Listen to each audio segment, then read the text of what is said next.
কালকে বাড়িতে বিপত্তারিণী পুজো। আমার শাশুড়ি মা এই পুজোটা অনেক দিন ধরে করে আসছে, তো সেটার প্রচুর তোড়জোড় চলছে।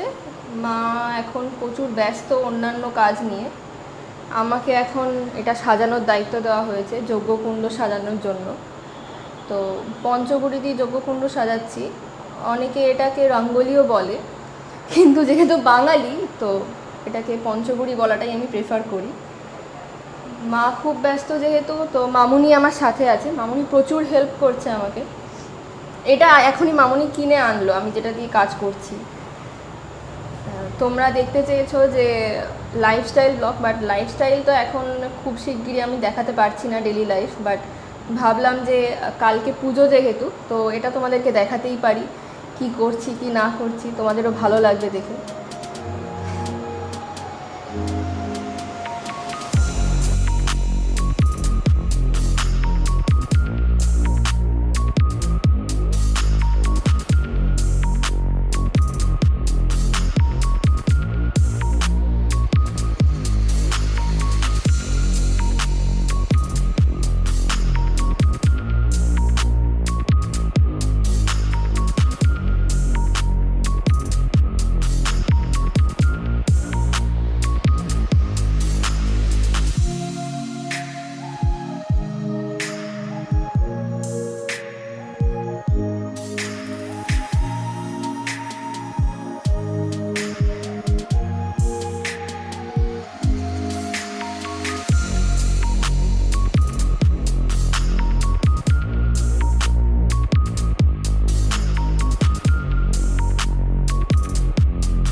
তো আমার এই কাজটা শেষ আপাতত। এরপরে আসবে হচ্ছে আলপনা। লাইফে ফার্স্ট টাইম আলপনা দেবো, জানি না কীরকম হবে, বাট চেষ্টা করবো ভালোভাবে দেওয়া। আমাদের মেঝে যেহেতু মার্বেলসের, তো হোয়াইট, তার জন্য হোয়াইট আলপনা খুব একটা ভালো বোঝা যাবে না ভাবলাম। তো এর সাথে আমি একটু অল্প আলতা মিশিয়ে নেবো যাতে এটা লাল হয়। ও, এটা ফুটো নেই, ফুটো করতে হবে এটাকে।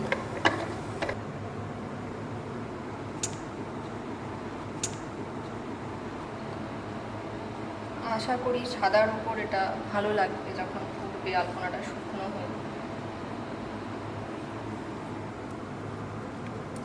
এটা খুব সুন্দর একটা রং আসলো, হালকা পিঙ্ক কালার একটা।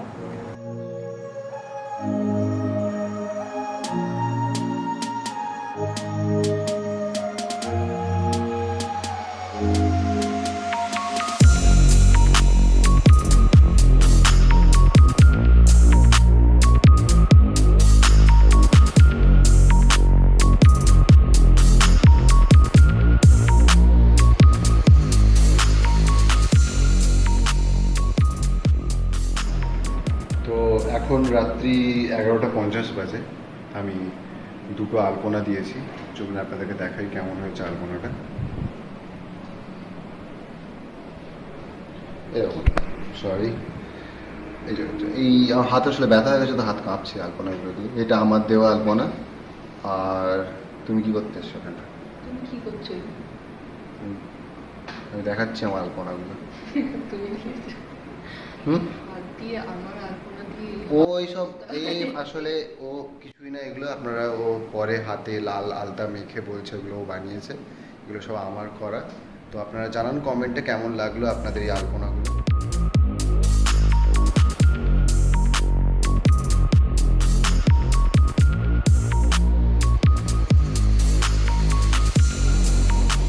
তোমাদেরকে কালকে দেখিয়েছি যে আমার দায়িত্ব ছিল হচ্ছে আলপনা আর যজ্ঞকুণ্ডটা সাজানো। তো কালকে ওটা করে শুতে শুতে অনেক দেরি হয়ে গেছে, কিন্তু কালকে শোয়ার আগে আমি আরেকটা কাজও করেছিলাম, আমি আলতা করেছিলাম, সেটা তোমাদেরকে দেখানো হয়নি, ওটা পরে দেখিয়ে দিচ্ছি। এখন আপাতত ঠাকুরমশাই চলে এসেছে, পুজোর সম্পূর্ণ গোছগাছ শুরু হয়ে গেছে জোর কদমে, ফল কাটা সব চলছে ছাদে অলরেডি। তো তোমাদেরকে দেখিয়ে দিই সেটা একবার।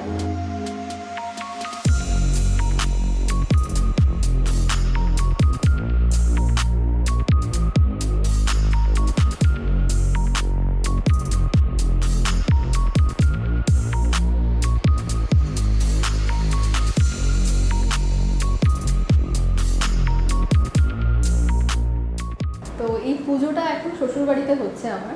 এই পুজোটা মার কাছ থেকে শোনা, এটা প্রায় 15-20 বছর ধরে চলে আসছে। তো এই পুজোটা এখন বলতে পারো যে পুরো পাড়া মিলে করে, পুরো পাড়া। আমার শ্বশুরবাড়ির ফ্যামিলি যেহেতু অনেক বড়, তো জেঠিমারা সবাই চলে আসে, জেঠিমা সবাই একসাথে থাকে, এই সময় খাওয়া দাওয়া সব কিছু চলে। আর এত বড় ফ্যামিলির জন্য আরও অনেক তার মানে কাজিনসরা থাকে, দাদারা থাকে, বৌদিরা থাকে, সবাই চলে আসে। কিন্তু এই বছর করোনার জন্য কোনো কিছুই হতে পারেনি। কোভিডের জন্য আমরা সেভাবে লোককে ইনভাইটও করিনি, জাস্ট 4 জেঠিমা আর পাড়ার 2জন জেঠিমা ছিল, আর কেউ ছিলও না এবারের পুজোতে। মা মনটা একটু খারাপ, কারণ আগের বারে দিদিরা সবাই ছিল। এটা আমার শ্বশুরবাড়িতে সেকেন্ড টাইম পুজো, এর আগের বারে তোমাদেরকে ব্লগ দেখাতে পারিনি, বাট এইবার দেখাতে পারছি।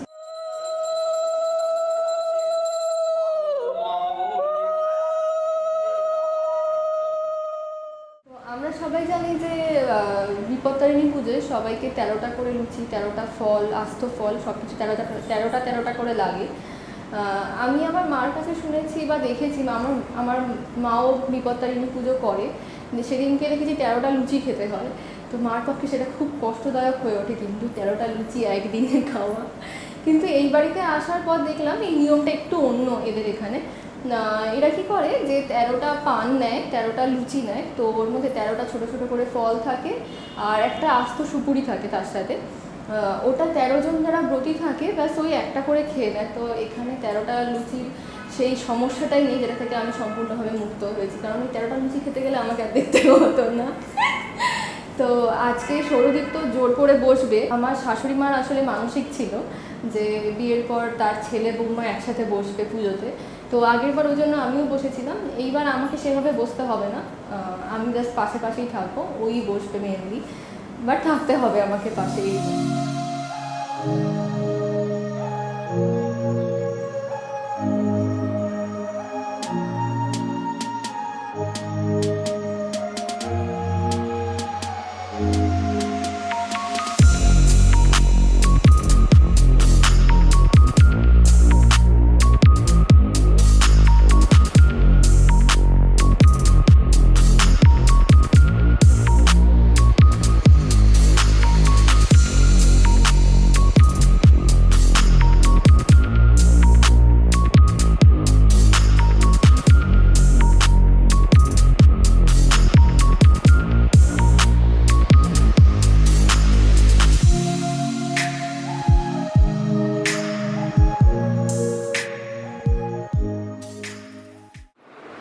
আমাদের এইমাত্র পুজো শেষ হয়েছে, তো এখন প্রসাদ বিতরণ চলছে।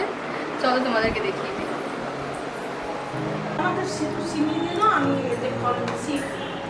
নিয়ে নি না, নিয়ে নি বাবু।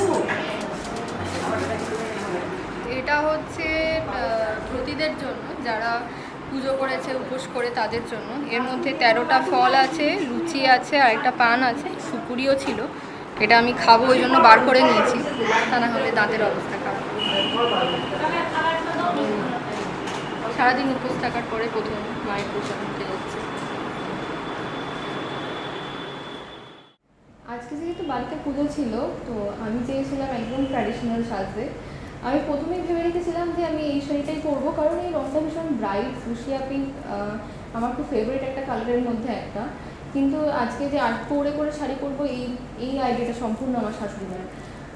উনি বললেন যে তুমি আর্ট করে পরো, তোমার কাছে ভালো লাগবে দেখতে, এই নথ ফথ সব ওনার আইডিয়া। তো পুজো যখন চলছিল তখন ভাবলাম যে তোমাদেরকে আমি আজকে যে গয়নাগুলো পরেছি সেগুলো একটু দেখিয়ে দিই, কারণ তোমরা অনেকেই জানতে চেয়েছো যে আমার গয়নার কালেকশন কী আছে, কিংবা কী গয়না আমি পরি, ওয়েডিংয়ে কী গয়না। আজকে ওয়েডিংয়ের কোনো গয়না আমি পরিনি, ওয়েডিংয়ে যে আমি গয়নাগুলো পরেছিলাম, আজকে যে গয়নাগুলো আমি পরেছি সেগুলো সবটাই ভীষণ ট্র্যাডিশনাল একটা গয়না, ভীষণই ট্র্যাডিশনাল। কারণ এর বয়স, এক একটা গয়নার বয়স প্রায় 50 পেরিয়ে গেছে। তার সবথেকে বড় কারণ হলো ভীষণ নস্টালজিক ব্যাপারগুলো এখন আজকে মনে হচ্ছে আমার কাছে। আমি খুব লাকি, কারণ একটা জেনারেশন পর আরেকটা জেনারেশন, তারপর আরেকটা জেনারেশনের হাতে যে পরম্পরা ওয়াইজ গয়নাগুলো চলে, সেরকম গয়নাগুলো আজকে আমি পড়েছি। আমি একটা গয়না বলা ভুল হবে। তো আমি তোমাদেরকে ডিটেলসে একটু গয়নাগুলো দেখিয়ে দিই। তো গয়নার মধ্যে আমি সবার আগে আসি, আমি হাতে যে বালাটা পরে রয়েছি, এই বালাটায়, এটা মামুনি আমাকে দিয়েছি। মামুনি মানে সৌরদীপ্ত ছোটো মাসিকে আমি মামুনি বলে ডাকি। তো আজকে লাকিলি আমি এটা করতে পারছি, তো খুব ভালো লাগছে। তো এরপরে আসি যেটার কথায়, সেটা হচ্ছে এটাও মামুনিরই দেওয়া, এটাকে বাউটি বলে। এটাও ভীষণ ট্র্যাডিশনাল একটা কাজ আছে। আর এই শাখাপলা দুটো আমার বিয়ের শাখাপলা, তো এর সাথে এটা পরে নিয়েছি, হাতটা বেশ ভর্তি লাগছে যার জন্য। আর এই আংটিটা আমার শাশুড়ি মায়ের, মা বলেছিল আজকে পরতে। এরপরে আসি হচ্ছে কানেরটায়, কান পাশা। এটাও আমার মামুনিরই দেওয়া। এই কান টানার সাথে কান পাশা একটা ভীষণ সুন্দর দেখতে। তোমাদেরকে ভিডিওর প্রথমেই বলেছিলাম যে আমি কালকে রাতে শোয়ার আগেই আলতা পরে শুয়েছি। তো এই হলো সেই আলতা। আর তার সাথে পায়ে যে নুপুরটা পরেছি আমি, এটা খুব সুন্দর একটা রাজস্থানী স্টাইলের একটা নুপুর। এটাও মামুনি আজকে দিয়েছে আমাকে পরার জন্য। আর তার সাথে পায়ে যে আঙুরটা তোমরা দেখতে পাচ্ছ, এটা আমার বিয়ের। তো আজকে পুরো লুকটার সাথে আমার মনে হয়েছে যে একটা নাকের নথ হলে খুব ভালো যায়, তো আমার এই বিয়ের নথটাই ছিল। এর আগের ভিডিওতে আমাকে একজন জিজ্ঞাসা করেছিলেন যে আমি যে বিয়েতে নাকের নথটা পরেছিলাম সেটা কোথা থেকে নেওয়া। তো এই নথটা হচ্ছে সিরা মার্কেট থেকে নেওয়া, স্প্ল্যানেডে, ওখানে গেলে আপনারা পেয়ে যাবেন। এরপরে আসি সব থেকে সুন্দর একটা জিনিসে, সেটা হচ্ছে এটা আমার শাশুড়ি মায়ের বিয়ের হার, যেটা আমার শাশুড়ি মায়ের মা মানে দিদুন দিয়েছিল মাকে বিয়েতে। তো মা এটা রেখে দিয়েছিল, তো আজকে সেটা আমি পরেছি। তো আমাদের বাড়ির বিপত্তারিণী পুজোর সব কিছুই আপনাদেরকে আজকে দেখালাম। তার সাথে আমার পুরো সাজ, আমার সমস্ত গয়না, সমস্ত ট্র্যাডিশনাল জুয়েলারি বেসিক্যালি সব কিছুই আপনাদেরকে জানালাম। তো পুরো ব্লগটা আপনাদের কীরকম লাগলো আপনারা কমেন্ট বক্সে অবশ্যই জানাবেন। যদি এই ব্লগটা আপনাদের ভালো লেগে থাকে প্লিজ লাইক, শেয়ার অ্যান্ড সাবস্ক্রাইবটাও করে দেবেন তার সাথে। আশা করি খুব শীঘ্রই দেখা হচ্ছে আমাদের 3rd নম্বর ব্লগ নিয়ে। ততক্ষণ অবধি টাটা।